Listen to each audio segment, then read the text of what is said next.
Good morning students. आज हम लोग क्लास 6 का ज्योग्राफी का फर्स्ट चैप्टर पढ़ेंगे। सौर मंडल में पृथ्वी। सौर मंडल में पृथ्वी यानी कि सौर मंडल और उसमें पृथ्वी का क्या स्थान है। यहाँ पर देखो बेटे, स्टार्टिंग से बिल्कुल आपको लाइन टू लाइन में अच्छे से समझाती चलूंगी। बहुत ही इंटरेस्टिंग चैप्टर है और बहुत ही अच्छा काम आने वाला चैप्टर है। आपको हमेशा के लिए इसमें से क्वेश्चंस काम आएंगे। सूर्यास्त के बाद आकाश को देखना कितना अच्छा लगता है। आसमान से पहले एक या दो चमकते बिंदु ही दिखाई देते हैं। जैसे स्टार्टिंग में फर्स्ट पैराग्राफ में क्या बताने की कोशिश की गई है बेटा, यहाँ पे ये कह रहे हैं कि शुरू में क्या होता है कि जब जो है जैसे ही सूर्यास्त होता है यानी कि सूर्य जैसे ही छिप जाता है और उसके बाद धीरे धीरे अंधेरा होना शुरू होता है, तो उस अंधेरे के बाद आसमान कैसा लगता है। आसमान में पहले जो है कोई कोई एक एक दो दो तारा दिखाई देता है, लेकिन धीरे धीरे थोड़ी देर बाद क्या हो जाता है, पूरे आसमान में बहुत सारे तारे दिखाई देने लग जाते हैं। ठीक है, और इनमें से कुछ तारे कैसे लगते हैं, कुछ तारे बहुत एक्स्ट्रा ऑर्डिनरी चमकते हैं और कुछ तारे धुंधले होते हैं। ठीक है, पूरा आकाश जो है कैसा लगता है, पूरा आकाश ऐसे लगता है बेटे जैसा जो है हीरे से जड़ा हुआ हो, बहुत ही सुंदर दिखाई देता है। ठीक है, और इन सारे तारों के बीच में क्या दिखाई देता है हमें, आसमान में क्या दिखाई देता है हमें, चंद्रमा। ठीक है, इन चमकीली वस्तुओं से आप लगभग प्रतिदिन चंद्रमा को भी देखते होंगे। इन चमकीली वस्तुओं के साथ आप लगभग प्रतिदिन चंद्रमा को भी देखते होंगे। यह अलग अलग समय पर अलग अलग आकार का होता है। तो यहाँ पर जो है इस पैराग्राफ में क्या बताने की कोशिश की गई है, यहाँ पर आपको बताया गया है कि जो चंद्रमा होता है, देखो एक ये पूर्णिमा लिखा है और एक ये अमावस्या लिखा है, दो टर्म्स लिखे हैं। पूर्णिमा मीन्स क्या होता है, पूर्णिमा मीन्स वो होता है जब पूर्ण चंद्रमा यानी कि पूर्ण चंद्रमा वाली रात, आपने जो है आसमान में देखा होगा जब बड़ा वाला चांद निकला होता है, खूब बड़ा वाला चांद जब निकला होता है आसमान के अंदर, उस बड़े वाले चांद वाले दिन क्या होता है, उस दिन होती है पूर्णिमा। और उसके बाद क्या आती है, उसके बाद आती है अमावस्या। अमावस्या यानी कि जिस रात्रि में बिल्कुल भी कहीं पर भी चंद्रमा दिखाई नहीं दे रहा है, उस रात्रि को हम क्या कहते हैं, उस रात्रि को हम कहते हैं अमावस्या। ऐसी रात में अगर आसमान साफ है तो आप आसमान का अवलोकन अच्छी तरह से कर सकते हैं। अवलोकन मतलब आसमान में कौन से तारे ज्यादा चमक रहे हैं, कौन से कम चमक रहे हैं, या तारों की सिचुएशन क्या है, आप इस तरीके से देख सकते हैं। ठीक है, क्या आपको इस बात पर आश्चर्य नहीं होता कि हम दिन के समय चंद्रमा एवं इन सभी छोटी चमकीली वस्तुओं को क्यों नहीं देख पाते हैं।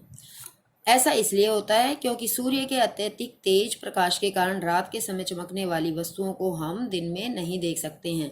ये बच्चों आप सबको पता है कि ऐसा नहीं होता है कि चंद्रमा नहीं होता है या तारे नहीं होते हैं, सब होते हैं, रात में भी होते हैं और दिन में भी होते हैं। लेकिन सूर्य के प्रकाश के कारण, सूर्य का इतना तेज प्रकाश होता है कि वो चंद्रमा और इन तारों के प्रकाश को खत्म कर देता है। इसलिए जो है सूर्य बहुत ही ज्यादा जो है उसका तेज प्रकाश, उसकी तेज ऊष्मा होती है। ठीक है, ये देखो उसके बाद कहते हैं कि सूर्य, चंद्रमा तथा वे सभी वस्तुएं जो रात के समय आसमान में चमकती हैं उन्हें क्या कहा जाता है, उन्हें खगोलीय पिंड कहा जाता है। यानी कि जो भी चीजें रात को आसमान में चमकती हुई दिखाई देती हैं उन सबको हम क्या कहते हैं, खगोलीय पिंड कहते हैं। कुछ खगोलीय पिंड क्या होते हैं, वो बड़े आकार वाले तथा गर्म होते हैं। ठीक है, ये खगोलीय पिंड हैं। और दूसरे हम पढ़ेंगे ग्रह। तो खगोलीय पिंड अलग होते हैं। खगोलीय पिंड में सूर्य, चंद्रमा और वे सारी वस्तुएं जो रात के समय आसमान में चमकती हैं वो सब क्या कहलाती हैं, खगोलीय पिंड कहलाती हैं।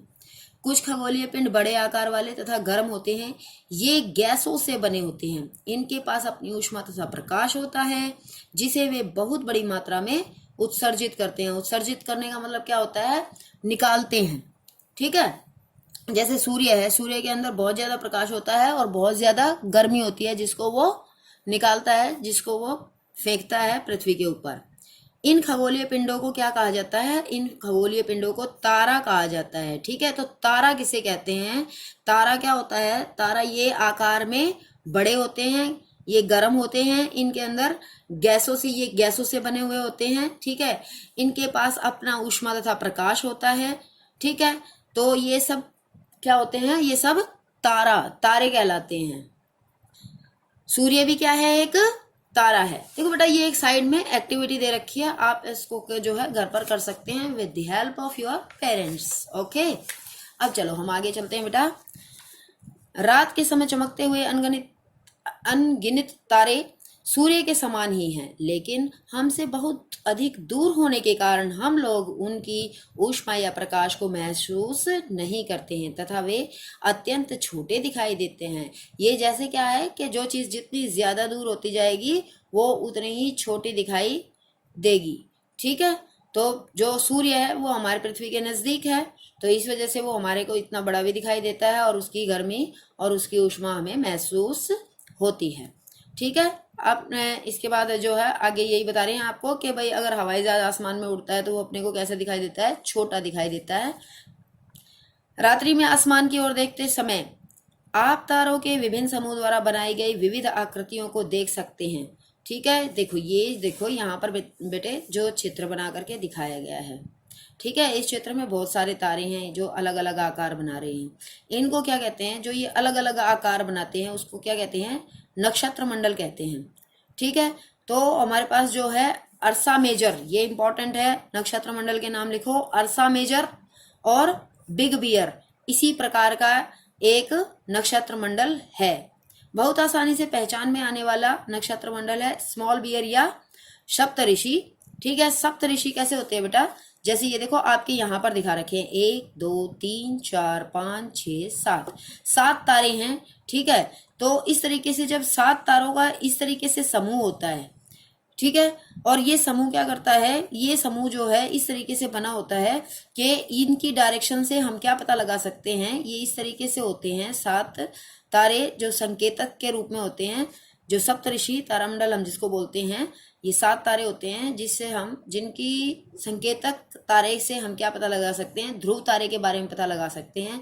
और ध्रुव तारा हमेशा कौन सी दिशा में होता है, उत्तर दिशा में हमेशा ध्रुव तारा पाया जाता है। जैसे ये देखो, ये पूर्व ये पश्चिम, ये देखो ऐसे ऐसे करके दिखाते हैं ना, पूर्व पश्चिम। ठीक है, फिर उसके बाद उत्तर और फिर दक्षिण ऐसे दिखाते हैं ना हम, तो उसमें जो है ये ऊपर की साइड दिखाया हुआ है बेटा।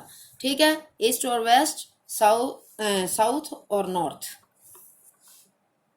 इसके बाद देखो आप आगे देखो बेटे,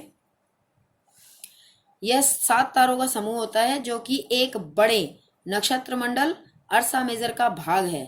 अपने परिवार या पड़ोस में किसी बड़े व्यक्ति से कहिए कि वह आपको आसमान में और अधिक तारों, ग्रहों तथा नक्षत्र मंडलों को दिखाए।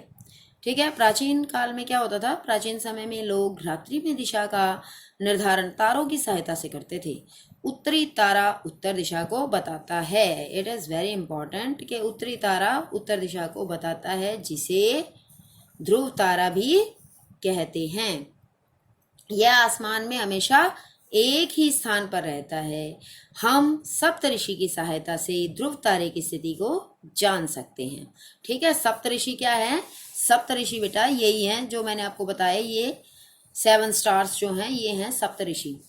ठीक है, इसके बाद आगे क्या कहते हैं, आगे कहते हैं ये सब हो गया। इसके बाद देखो ये आपको ये बता रखा है कि आप इसके चित्र को देखो, इसको देखो, पिक्चर को देखो 1.1 को, और इसको ध्यान से जो है समझो। उसके बाद नेक्स्ट कहते हैं कि कुछ खगोलीय पिंडों में अपना प्रकाश एवं ऊष्मा नहीं होती हैं, वे तारों के प्रकाश से प्रकाशित होते हैं। ऐसे पिंड क्या कहलाते हैं, ग्रह कहलाते हैं। ठीक है, ग्रह जिसे अंग्रेजी में क्या कहते हैं हम, प्लेनेट कहते हैं। प्लेनेट क्या है, ग्रीक भाषा के प्लेनेटाई शब्द से बना है, जिसका अर्थ होता है परिभ्रमक, अर्थात चारों ओर घूमने वाला। पृथ्वी क्या है, जिस पर हम रहते हैं। ठीक है, पृथ्वी क्या है, एक ग्रह है, और सूर्य क्या था, एक तारा था। ठीक है, तो पृथ्वी एक ग्रह है, यह अपना संपूर्ण प्रकाश एवं ऊष्मा सूर्य से प्राप्त करती है, जो पृथ्वी के सबसे नजदीक का तारा है। यानी कि सूर्य क्या है, एक तारा है, और पृथ्वी क्या है, एक ग्रह है। ठीक है, हमारी पृथ्वी पर किससे प्रकाश आता है, सूर्य से। तो पृथ्वी को बहुत अधिक दूरी से, जैसे चंद्रमा से देखने पर यह चंद्रमा की तरह चमकती हुई प्रतीत होती है। देखो बेटे, ये जो है इसमें यहाँ पर देखो बीच बीच में ऐसे कुछ रोचक तथ्य दे रखे हैं, आपको इन पर ध्यान देना है। ये क्या कह रहे हैं कि बृहस्पति, शनि और यूरेनस कहाँ पर है? बृहस्पति, ये देखो बृहस्पति, शनि और यूरेनस, ये क्या कहते हैं? इन पर क्या है कि ये इनके चारों ओर छल्ले हैं। ये छल्ले विभिन्न पदार्थों, असंख्य छोटे छोटे पिंडों से बनी पट्टियां हैं। पृथ्वी से इन छल्लों को शक्तिशाली दूरबीन की सहायता से देखा जा सकता है। इसके बाद देखो बेटा, ये आप जो है इसको ऐसे रख के पढ़ेंगे, ये इस तरीके से अपने पास ऐसे रख लेंगे, इसको अपनी नोटबुक में ड्रॉ करेंगे। ये हमारा जो है सौर मंडल है, ठीक है। इसमें जो है हमारे टोटल 8 प्लैनेट्स यानी कि 8 ग्रह हैं, उन सबको दिया गया है नंबर वाइज। सबसे पहले सबसे आगे कौन है? यहाँ पर सूर्य है, ठीक है। सूर्य क्या है बेटा? सूर्य एक तारा है, ठीक है। और ये बाकी सब क्या हैं? ग्रह हैं। इसके बाद नंबर 1 2 3 करके देखेंगे। नंबर 1 बुध, उसके बाद नंबर 2 शुक्र, उसके बाद नंबर 3 पृथ्वी, नंबर 4 मंगल, ठीक है। साथ साथ में देखो, इनका बुध को जो है मरकरी कहते हैं, शुक्र को वीनस कहते हैं, पृथ्वी को अर्थ कहते हैं, मंगल को मार्स कहते हैं। उसके बाद बेटा देखो, ये एक बीच में लाइन आई है क्षुद्र ग्रह पट्टी, ठीक है। इसके बारे में आगे बताऊंगी मैं आपको। साथ साथ बृहस्पति है, फिर उसके बाद जुपिटर, ठीक है। उसके बाद है शनि यानी कि सैटर्न, और यूरेनस यानी कि यूरेनस ही है, ठीक है। ये देखो, ये जो 3 ग्रह हैं बृहस्पति, शनि और यूरेनस, इनके चारों तरफ देखो छल्ले बने हुए हैं ना छल्ले, आपकी बुक में देखते जाओ साथ साथ, ठीक है। वो छल्ले क्या हैं? वो गर्म गैसों से बने हुए हैं, ठीक है। और बेटा इसमें खास बात क्या है कि ये देखो 1 2 3 4 5 6 7 8, ये 8 के 8 ग्रह हैं, ठीक है। तो 8 के 8 ग्रह में जो है बुध शुक्र पृथ्वी मंगल, यानी कि जो इस पट्टी के अंदर आते हैं, बुध शुक्र पृथ्वी और मंगल जो इस पट्टी के अंदर आते हैं, उन्हें हम क्या कहते हैं बेटा? आंतरिक ग्रह कहते हैं, ठीक है। जो सूर्य के बहुत नजदीक होते हैं और ये चट्टानों से बने होते हैं। लेकिन जो ये बाद वाले होते हैं उसको हम क्या कहते हैं? उसको हम कहते हैं, क्या कहते हैं उसको हम कहते हैं बाह्य ग्रह। देखो आपकी किताब में सब कुछ लिखा हुआ है, आप ध्यान से पढ़ेंगे। इनमें से जो सबसे इंपॉर्टेंट होता है पृथ्वी, इसके बारे में आपको देखो मैं बताती हूँ। यहाँ पर देखो पृथ्वी दे रखी है, आप उसको अच्छे से समझ सकते हो। सूर्य से जो तीसरा ग्रह है वो हमारा कौन सा है? पृथ्वी है, ठीक है। पृथ्वी देखो, पृथ्वी के सामने क्या एक्सप्लेनेशन लिखी हुई है कि सूर्य के चारों ओर एक परिक्रमण। देखो 2 तरीके से जो है सूर्य जो पृथ्वी है वो 2 तरीके से घूमती है बेटा, ठीक है। जैसे ये हमारा क्या है? ये हमारा है सूर्य, ठीक है, ठीक है। एक तो पृथ्वी जो है इसके चारों ओर घूमती है, इसके चारों ओर जब पृथ्वी घूमती है तो वो 365 डेज में घूमती है, ठीक है। ये बड़ा चक्कर होता है। और एक पृथ्वी क्या होती है? एक पृथ्वी जो है अपने ही अक्ष पे घूमती रहती है, ठीक है, अपने ही अक्ष पे घूमती रहती है। तो उस वो जब जैसे ये पृथ्वी है, ठीक है, आप यहाँ पर देखो जैसे ये पृथ्वी है, तो ये पृथ्वी जो है, ठीक है, ये पृथ्वी है, तो ये पृथ्वी क्या करती है? ये पृथ्वी है, ये सूर्य के चारों ओर चक्कर लगाती है ऐसे, ठीक है, ऐसे इस तरीके से जो चक्कर लगाती है उससे क्या बनती है? उससे ऋतुएं बनती हैं, ठीक है। और एक ये क्या करती है? एक ये चक्कर ऐसे यहीं पर चक्कर लगाती है, इस तरीके से दिखाई दे रहा है आपको कि वो यहाँ पर ही गोल गोल घूमती है। तो उससे क्या होता है? जैसे जो है ये देखो मेरे पास ये एक छोटा पेन है, इससे मैं आपको दिखाती हूँ। जैसे ये पृथ्वी है, तो पृथ्वी जहाँ अपने अक्ष पर ही चक्कर लगाती है, इस तरीके से अपने अक्ष पर ही घूमती रहती है ऐसे गोल गोल, ठीक है, अपने अक्ष पर ही वहीं पर घूमती रहती है, जिससे में जो 24 घंटे में घूमती है वो एक बार में। और उस 24 घंटे में क्या बनते हैं बेटा? दिन रात बनते हैं। तो पृथ्वी कैसे घूमती है? पृथ्वी घूमने की 2 प्रकार की गतिविधियां होती हैं, उसकी प्रकार की 2 गतियां हैं, सॉरी, ठीक है, एक परिक्रमण और दूसरी घूर्ण। तो यहाँ पर बेटा एक्सप्लेनेशन में दे रखा है कि परिक्रमण 365 दिन की होती है और घूर्ण 1 दिन की होती है। और आप बताओ पृथ्वी पर कितने, पृथ्वी से हमें कितने चंद्रमा दिखाई देते हैं? 1 2 3 4, कितने दिखाई देते हैं बताओ? 1। सब बच्चों को पता है ना पृथ्वी से कितने चंद्रमा दिखाई देते हैं? हमको केवल 1 चंद्रमा दिखाई देता है। जबकि मंगल पर अगर हम जाएंगे तो हमें वहां पर 2 चंद्रमा दिखाई देंगे। समझ गए? ये अलग अलग सिस्टम है इसका, ये अलग अलग सारे की एक्सप्लेनेशन है, आप यहाँ से इसको रीड कर लेंगे। इसके बाद ये एक लास्ट तो मैं बोलना ही भूल गई बेटा, नेपच्यून भी है एक, तभी जो है हमारे टोटल 8 प्लैनेट्स होंगे। इसके बाद देखो बेटे, क्या आप जानते हैं बताओ कि सूर्य देवता को जो है रोमन कहानियों में क्या कहा जाता था? सोल कहा जाता था, ठीक है। और सोल शब्द का अर्थ क्या होता है? सौर। सौर शब्द का अर्थ किससे लिया जाता है? सूर्य से लिया जाता है। इसीलिए जो है सूर्य के परिवार को हम क्या कहते हैं? सौर मंडल कहते हैं, ठीक है। सौर शब्द का उपयोग करते हुए और अधिक शब्दों को आप खोज करके लिख सकते हो। जैसे हमारे सौर ऊर्जा होता है, ठीक है, जिस सूर्य से निकलती है। आसमान में दिखने वाला चंद्रमा एक उपग्रह है, ठीक है। अभी तक आपने क्या पढ़ा?